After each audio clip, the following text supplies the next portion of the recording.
In this video, we're going to look at the new Blender2PFSX P3D toolset. It's an add-on that's just recently been made available for exporting models from your Blender 2.8x into FSX and P3D, pretty much what it says. I am using Blender 2.83, which is the newest version as of this recording. Your version may be newer depending on when you watch the video, but hopefully the toolset will still work with whatever version you've got running. It contains some great new features. It's really well laid out, and I think finally achieves parity with the toolset that's available for 3ds Max and Gmax when it comes to exporting for these sims. One thing before I go too far here, this video is strictly going to be about downloading, configuring, and using this new toolset. It is not going to really get into topics like the details of creating models. We're not really going to look too much at the Pbr versus Specular Material workflow and that sort of thing. This is strictly about how this exporter operates. So just bear that in mind as we go forward. The first thing you'll want to do, obviously, is download the toolset. I'll put a link in the description to the video, and here it is on screen as well. Once you've got that downloaded, then the next thing you need to do is install it into Blender.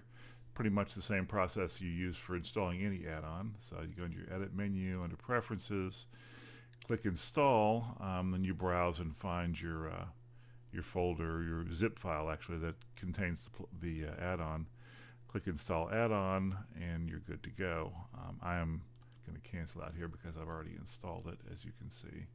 You'll see under 3D View the P3DFSX Toolset listed as an add-on, and the other way that you know that you've actually got it installed correctly is if you hit the N key.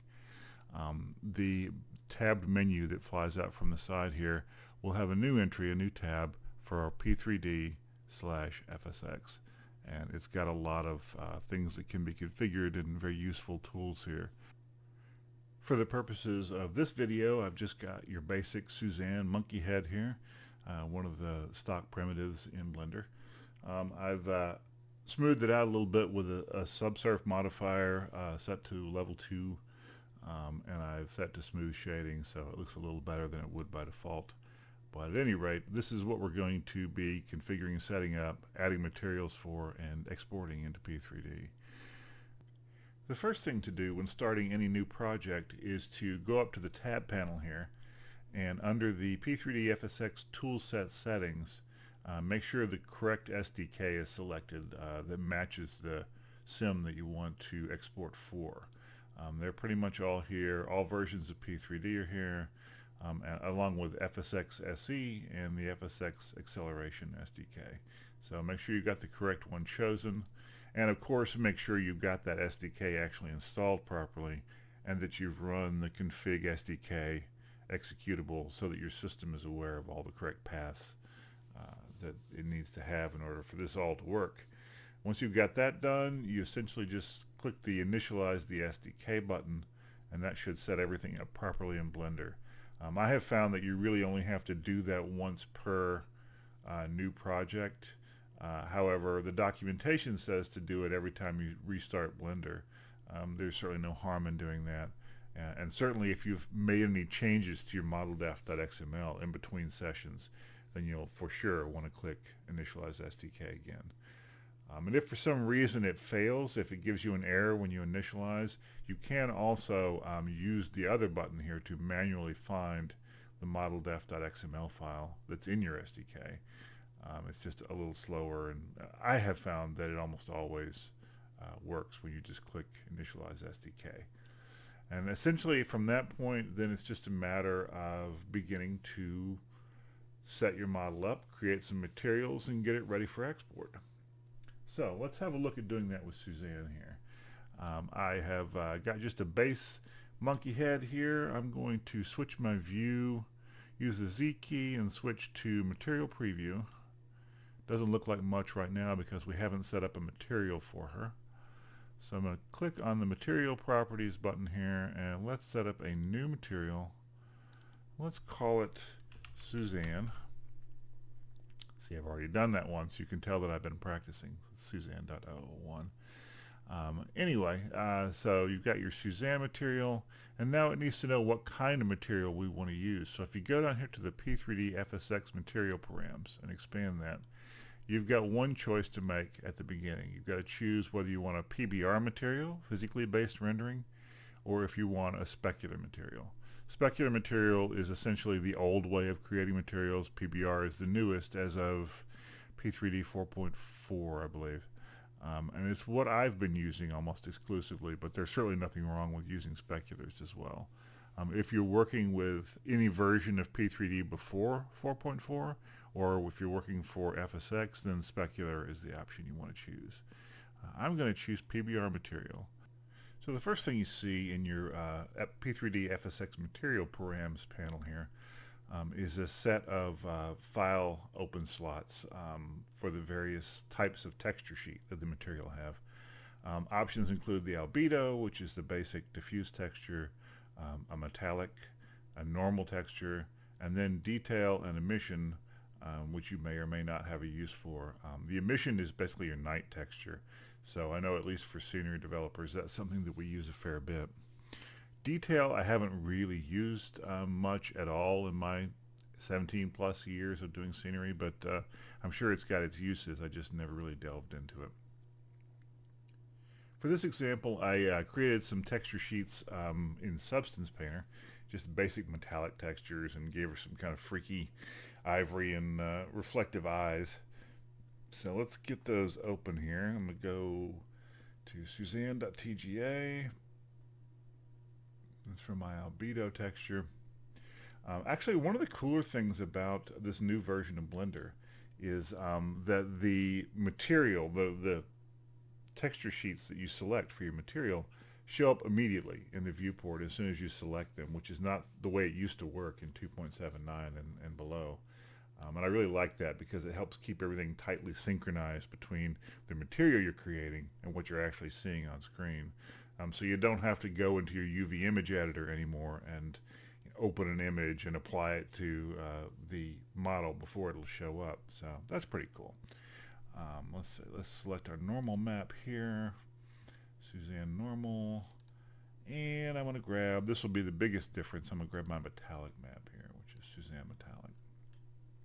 And right away you actually see this model more or less the way it looks in Substance Painter, and pretty much the way it's going to look in P3D as well in your viewport.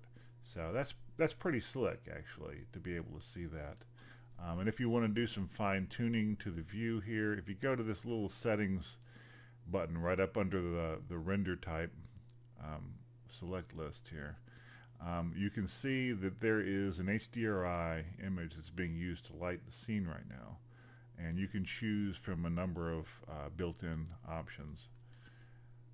And depending on what you choose, you get sort of a different look. Like that has a real sunset, sort of a stronger side light going on. And you can use the rotation button to kind of move the image around. You can set the strength up to high or move it down to low here to get different levels of lighting. And you can turn on your world opacity so you can actually see the image that's being used to light your model. And if I turn blur all the way down, you can see that that's actually like a farm field, some power lines back there, but clearly a shot that was taken late in the day or early in the morning, where the sun is at that sort of low slanting angle, very warm, very sort of yellowy. Let's see. I generally tend to prefer the far left one here, the studio light one. It's a little flatter. It doesn't have such directional lighting to it, but it lets me see the various aspects of the model a little more clearly and without quite so much contrast. And then you can use your rotation to kind of move the lighting around and see how the light plays across the surface. Make sure the model looks pretty much like you want it. I tend to run with the world opacity completely off, set to 0, so that I just see my model. I don't see the background. And so yeah, that's a quick little trick for how to visualize things. So let's look at some of the other options that are available here too, besides just selecting our textures. Kind of going down the list here, we have a render mode, which really only comes into play with Pbr textures. That essentially is whether or not to show any transparent or translucent areas in your texture. If you have, for instance, semi-transparent, if you had a window or something that had areas that were knocked out of it and alpha masked out, then you'd want to choose masked or even translucent. Mask threshold. These are all things that are covered in the SDK really well, but I'll show you where to find them here. Pbr things like the metallic properties, you know, our metallic map does have an occlusion. Let's see, it's in the, I believe it's in the green channel. There's a reflection channel, which could be in the blue channel. It's for P3DV5 only. Our smoothness source, which I always use for metallic alpha. If you didn't have a metallic texture, you could set the smoothness to your diffuse or albedo alpha as well. Things like the emissive properties and what UV map channel to use for all these things. Usually I'll left at default. This is where you set the scaling for your normal map. So X and Y, you know, if you wanted it to repeat in both the X and Y once, then I think you would set that to 0.5 and 0.5. Same thing for the detail map with your scaling. If you have any scripts attached to your material, and this is for Pbr or specular textures in P3D, you can actually browse to your Lua script and include that here. And just things like assuming vertical normal, prelit vertices, double-sided. Get your decal order, which is also called Z-bias. And then any your aircraft material params, which is virtual cockpit panel texture. I don't really know much about that since I don't create aircraft, but I'm sure it has its definite uses. So yeah, you've got every control that the 3ds Max version would have, and laid out pretty nicely here in a way that mimics that tool set, but for Blender. If you want to see what this looks like, what the material setup that we've done so far looks like in the node editor, because some people like that, some people kind of dig looking at shader nodes. I do, I enjoy it. You can switch over to the shading tab here with the object selected, and you'll see the node that's been created, or the node graph here for this particular material. You've got your UV coordinates set up here, so it says to basically use the UV map that we've already set up. This little block, you'll see it might be confusing to some. It's just the detail scale. There's an option under material settings here for what scale to set the detail map to. So you could basically have one detail map that repeats multiple times across a single surface independently of your diffuse map. Like I said, I hardly ever use detail maps, so I haven't really used that much, but that's what this little node is for. Same thing here, your bump scaling can be done the same way. Your bump map does not necessarily have to be one-to-one with your diffuse map. It can be scaled differently. Mine is not in this case, but it could have been. And then we've got here your various textures that we've selected. So here's the diffuse, Suzanne.tga. Here's the metallic texture. This one has a little bit of jujitsu with it because essentially the way metallic textures work in P3D is very different from the way they usually work in Blender.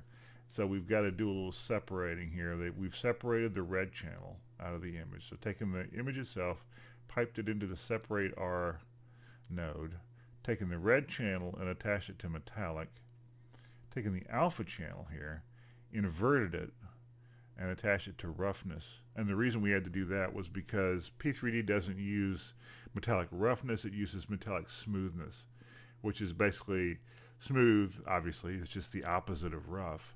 So for a smoothness map, full white is fully smooth and full black indicates fully rough, which is the opposite of a roughness map where white is rough and black is smooth. So we've had to take our smoothness map here and invert it, basically flip it so that it's now a roughness map. This won't have any effect on P3D at all. This is strictly so it shows up correctly in the Blender viewport. So that's that little bit. And then the normal map, we've had to basically de-swizzle it here and make it, because the channels are set up differently in P3D than Blender likes to expect them. So we've had to take and separate our green and blue images, or green and blue channels, and put the green channel in the green, the blue in the blue, but the alpha into the red, because the red channel is moved into the alpha channel for the flight sims. And then gone and put everything back together again, piped it through a normal map node, and then into the normal input here. And the base shader is just your basic principal BSDF shader that you would use for almost any Blender project. And then we go here to our final, which is the output, which is what you end up seeing in the viewport. So if you like nodes, you can certainly edit these till the cows come home, but you also don't have to ever look at this screen if you don't really want to use it, or you find it annoying or intimidating or whatever. It's not necessary to get something exported into the sim. Just for giggles, since we want to talk about how to do it anyway, let's go ahead and animate this Suzanne head. I haven't done a lot of animating in 2.8x, but I don't imagine it's all that different from what it was in 2.79. So let's go to our animation tab here, and I think what I'm just going to do is have her head rotate, and we'll do that probably in like 90 degree increments. We probably want to set our animation to 100 frames though, just to make it a little easier. Alright, so we've got the animation set to 100 frames. I'm gonna do a rotation keyframe here on the first frame, then I think I'm gonna go to, well, let's see, let's go to 25, and I'm gonna rotate her on the z-axis by 90. Hit I, another rotation keyframe, and then I'm going to go to 50, hit RZ 90, add another rotation keyframe, and then go to 75, RZ 90, rotation keyframe, and then back at the 100th frame, back to where we started. Alright, so she is now animated, looking good. I'm not going to mess with the animation in any other way besides that, because all we're really trying to do is talk about how to use the tools here. So with Suzanne head selected, I'm going to go up to, hit N to open the tab panel here, and under the P3DFSX animation tool, I'm just going to go for ambient and assign that to her. And now I've attached an ambient animation tag to this head, which means when I export it, provided I choose to export the animations as well, it should export her head rotation like that as well. So I'm going to hit save right quick. I haven't done that in a while. Okay, so we've got our Suzanne head all set up here. We've got her textured. We've got her animated. I just want to do a couple more things, and then we'll be ready to do our export. The first is, I think I'm going to use the ability of the tool set to create the scenery placement file. So I'm going to go over here to my flyout in menu here, to the tab panel. I'm going to choose P3DFSX scenery properties. And this is where you'd enter the latitude and longitude of the object that you place in the sim. You could type it in, and I did in the first time I entered it. But the cool thing is, once you've entered this information once, you can actually, once it's there, you can type a name for your location, and you can click the Add Location button, and it will store it in a list that will stay inside Blender and be available to you anytime you initialize your tool set. So if you created another Blender file and wanted to place it in the same place, you could open up the same panel, go to Load Location, and click Pbr Test, for instance, and it would put the Latin long in here. And if I had included any information for altitude, pitch bank, or heading, it would have put that in as well. I'm going to leave my altitude at 0 because I have altitude as AGL checked, so it'll place the object on the ground, at ground level, wherever it happens to be. I've got no autogen suppression checked, just because that's generally what I do. That'll keep it from blocking out autogen that's in the vicinity, unless you want that, in which case uncheck it. And choosing my scenery complexity here, which is the scenery density setting in the sim that will trigger your object to show up. Let's put it at very sparse, so no matter what you set your scenery to in the sim, you'll be able to see good old Suzanne here. And so that's my scenery property set up. And the other thing, and I should have mentioned this before, it's a very important step, is to go up to the file properties. You're going to need a GUID, the identifier for your model, and you're going to need a friendly name in order to export this. So quickest way to get a GUID is just to hit the generate GUID button, and a friendly name, I'm just going to call this one Suzanne. And now we're set up and we're ready to do our export. So to do your export, up under the File menu to Export and choose DirectX for P3D/FSX. And that will bring up a dialog here that will let you place the file wherever you want, and will also give you some options, some pretty important options over on the right side. If you had a complex scene and you wanted to export just part of it, like say I've done projects before where an entire airport was in one Blender file, and it might take quite a while to export at that point. But say I only want to test one building. I could choose that one building and then click the Export Only Current Selection button, and it would not export all the other stuff in the scene, so it'd be a lot faster to export. You might find that come in really handy if you're in the middle of a big project. Apply all modifiers is on by default, and I suggest you leave it there. We're going to click the Export Animations and LOD option because we actually did animate our head. If we untick that and exported, there wouldn't be any animations attached to it. If you have bone animations that use bones and skin, you need to click the skinned mesh, so it'll animate those, or excuse me, so it'll export those parameters. You choose Export MDL, it will actually write the MDL file. If you uncheck that, then it will just write the X file, and you'll have to actually use XMDL to create the MDL from there. So this just saves you a step. I can't think of any reason why you'd want to uncheck that unless you wanted to manually edit your X file, maybe. It's pretty esoteric. I've never done that.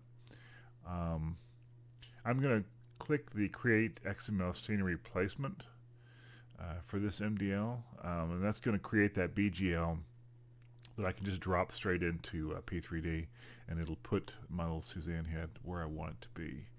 And you can also just create a sample XML file that will put your model, I believe by default, off the runway at SeaTac Airport in Seattle. So you can always just have a scene set up where you have a scenario set up in P3D where you always go to that same place, and then you wouldn't have to worry about setting all the scenery parameters we did earlier with the Latin long and stuff. Log file is checked just because it's handy. If something errors out, it's good to know why, so you can fix it. Use BMP. To be honest with you, I don't know what this option is all about, other than I'm assuming it uses BMP instead of DDS files.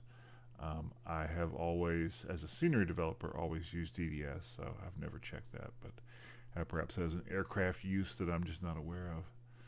Anyway, let's we've called our file Suzanne test here. I'm just going to click the export button. There's not really a dialogue. You just kind of have to. I use my CPU fan as a way to tell when it's working, because it suddenly kicks into high gear when I start doing an export, and you can get this little spinning ball. But that's how long it took to export Suzanne. She's all done. So now we can go check her out in P3D.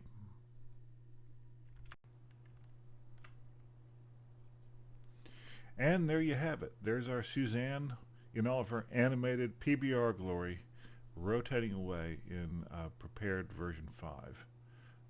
I have noticed, you might see here that the metallic textures look a bit darker than they did in Blender. I think that's just in general, a shading issue in P3D5.